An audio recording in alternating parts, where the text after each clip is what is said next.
Hi! Hello guys! అందరూ ఎలా ఉన్నారు? Welcome back to my channel. This is Sangeetha Rathod. So, నేనైతే బాగున్నా. మీరెలా ఉన్నారనేది నాకు ఖచ్చితంగా కింద కామెంట్ సెక్షన్‌లో కామెంట్ చేయండి. అండ్ అలాగే ఈ వ్లాగ్‌లో వచ్చేసి మా ఇంట్లో ఎల్లమ్మ అమ్మవారిదైతే చేసుకున్నామనమాట. సో, అదెలా చేసాము, ఏంది అనేది ఈ వ్లాగ్‌లో చూపిస్తాం మీకు. సో, ఇలా మా ఇంట్లో ఇలా అమ్మవారికి ఆహ్, చేసుకుంటున్నాం కాబట్టి ఎంట్రన్స్ దగ్గర అండ్ గేట్స్ దగ్గర ఇలా బొట్లు బుద్దిస్తాము. అండ్ బుద్దిచ్చినంక ఇగో ఇలా ఫ్లవర్స్‌తో డెకరేషన్ అయితే చేశామనమాట. అండ్ ఈ క్రియేటివిటీ వచ్చేసి నాదే అనమాట.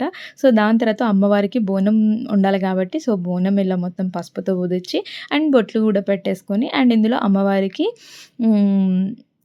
అంటే పసుపన్నం అయితే వండుతారు. లేకపోతే చాలామంది అంటే బెల్లం శాఖ గూడా పోస్తారు. సో, ఒక్కొక్కరు ఇంట్లో ఒక్కొక్క రిచువల్ ఉంటదనమాట. సో, ఆ విధంగా అయితే చేసుకుంటాము. సో, ఇలా ఈ పైకప్పుకి గూడా ఇలా బొట్లు బుద్దిచ్చేసుకున్నాక చూసారు గదా! ఎంత అంటే చాలా మంచిగా అవుపిస్తుంది. సో, ఆ ఇంట్లో ఎల్లమ్మ చేసుకునే ముందు ఇలా ఇంట్లో దేవుళ్ళకి దీపం పెట్టేసాననమాట నేనైతే. సో, దీపం పెట్టేసుకొని దాని తర్వాత మా మమ్మీ వచ్చేసి ఇప్పుడు అమ్మవారికి చేయాల్సిందంతా అమ్మవారికి బోనం రెడీ చేశాక, ఇలా చుట్టూ ఫ్లవర్స్ అయితే పెట్టారు. అండ్ అమ్మవారి కోసం బెల్లమన్నం అయితే ప్రిపేర్ చేస్తున్నాం. అండ్ అలాగే 5 రకాలు, 5 తీర్లుగా మనము గుగ్గిళ్ళు అయితే పెట్టాలి కాబట్టి, సో, 5 తీర్లు గుగ్గిళ్ళనమాట. సో, ఇందులో పల్లీలు, బుడ్డ శనగలు అండ్ బఠానీ అండ్ ఇంకపోతే ఏదైనా 3 రకాలు లేదా ఏదైనా 5 రకాలు పెడతారనమాట. సో, మా మమ్మీ వచ్చేసి ఇందులో 3 రకాలైతే పెట్టింది. అండ్ దాని తర్వాత మన తెలుగు ట్రెడిషన్ మన ఇండియన్ కల్చర్‌లో సో, మన తెలుగు ట్రెడిషన్‌లో సో, ఏదైనా ఇంట్లో అంటే పండుగ లేదా ఏదైనా దేవునిది చేస్తే కనుక ఖచ్చితంగా మనం కాళ్ళకైతే పసుపు రాసుకుంటాము. అండ్ అలాగే నార్త్‌లో వచ్చేసి పారాని రాసుకుంటారు. సో, మన సైడ్ ఏందంటే పారాని ఓన్లీ పెళ్ళికే రాసుకుంటారు. బట్ నార్త్‌లో వచ్చేసి పారాని అనేది ఇలా మనం పండుగలకి పబ్బాలకి మనం ఎలా పసుపు రాసుకుంటామో వాళ్ళైతే పారాని రాసుకుంటారనమాట. అండ్ నేనైతే అమ్మవారి కోసం అని చెప్పి ఒక క్యూట్ రోజ్ ఫ్లవర్ అయితే బయట నుంచి తెంపుకొచ్చాను. సో, చూసారు కదా! ఇది 2 ఇన్ 1 షేడ్‌లో అయితే ఉంది. చాలా బావుంది. అండ్ ఇక్కడ మా మమ్మీ అయితే మొత్తం అమ్మవారికి పెట్టాల్సిందంతా నైవేద్యం అయితే సమర్పిస్తుందనమాట. అండ్ అమ్మవారికి కల్లు ప్రీతికరం అని అంటారు. సో, కాబట్టి ఒక గ్లాస్‌లో కల్లు గూడా పెట్టింది. అండ్ పెరుగు అండ్ కుడుకలో పెరుగేసి పెడతారనమాట. అండ్ కొంతమంది ఇంట్లో ఓన్లీ కల్లు గూడాలే చేస్తారండి. అంటే ఓన్లీ అంటే కల్లును గుడాలు పెడితే సరిపోద్దనమాట. అండ్ ఒక్కొక్కరి ఇంట్లో ఒక్కొక్క విధంగా అయితే చేయడం జరుగుతది. సో, ఈ ఫ్లవర్ ఇక్కడ ఎంతసేపు పెట్టినా ఆగట్లేదని చెప్పేసి మళ్ళీ తీసుకొని మళ్ళీ కిందయితే పెట్టాననమాట. అండ్ దాని తర్వాత మా ఇంట్లో యాటతో చేస్తున్నారు గాబట్టి, సో, తీసుకొచ్చి అమ్మవారి ముందు జట్కా ఇప్పించాననమాట. సో, ఆ జట్కా ఇచ్చిన తర్వాతే సో, అమ్మవారు తీసుకుందని జెప్పేసి దాన్ని బలియడం జరుగుతది.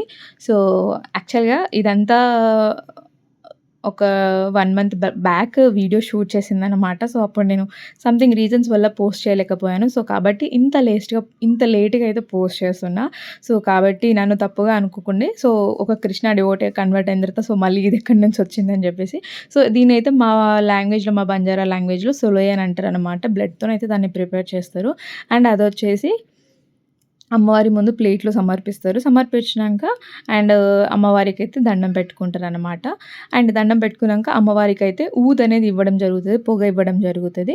సో, ఇక్కడ మా మమ్మీ చిన్న సాంబ్రాణి అయితే వెలిగిస్తుంది. చిన్న సాంబ్రాణి వెలిగించి అందులోనే పైనుంచి కొద్దిగా ఊద్ పౌడర్ ఏసుకుంటే గనుక మనకి చాలా బాగా పొగ అనేది అంటే సాంబ్రాణి అనేది రావడం జరుగుతది. సో, సాంబ్రాణి అమ్మవారికి నివేదించిన తర్వాత సో, నార్మల్‌గా ఊర్లల్లో మనకేందంటే అంటే ఇళ్ళల్లో అప్పట్లో కింద గచ్చు అంటే భూమి ఉంటది కాబట్టి భూమి పైన ధార పోసేదనమాట. అంటే వాటరు అమ్మవారికి కల్లు లేదా వాటర్ ఏదైతే అది అమ్మవారికి ఏది సమర్పిస్తారో సో, అది సమర్పించేది భూమి పైన.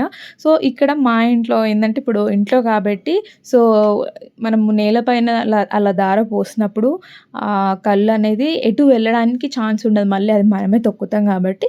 సో, అలా కాకుండా ఏందంటే మా ఇంట్లో ఒక చిన్న గ్లాస్‌లో దారివ్వాలని జెప్పేసి సో, దానికోసం అని చెప్పేసి ఒక చిన్న గ్లాస్‌లో అండ్ ఒక ఆ మట్టిలో ఇలా ఒక్కొక్కరు మా ఇంట్లో పెద్దవాళ్ళు ఎవరైతే ఉన్నారో మేమందరము ఇలా అమ్మవారికి మొక్కుకొని ఇలా కళ్ళు దారపోయడం అయితే జరుగుతదనమాట. అంటే అమ్మవారికి అది అంటే అర్పించినట్టనమాట. సో, అలా మా ఇంట్లో ఇగ ఒక్కొక్కరు మేము ఆహ్, అమ్మవారికైతే దారైతే అర్పించాము. దాని తర్వాత ఇంట్లో అలా అమ్మవారిని పూజ చేసుకున్న తర్వాత సో, ఫస్ట్ సొలే అనేది అందరికి పంచడం జరుగుతదనమాట. సో, ఇక్కడ అందరూ సిస్టమాటిక్ వేలో అయితే కూర్చుండ్రు మా వోళ్ళందరూ ఇక్కడ. సో, దాని తర్వాత అయితే డిన్నర్ చేయడం జరిగిందనమాట. సో, ఇది ఇవాల్టి ఒక చిన్న వ్లాగ్ మీతో అయితే నేను షేర్ చేసుకుంది. మా ఇంట్లో జరిగిన ఒక ట్రెడిషన్ గురించి. సో, మీకు గనుక నచ్చితే థాంక్ యూ ఫర్ వాచింగ్.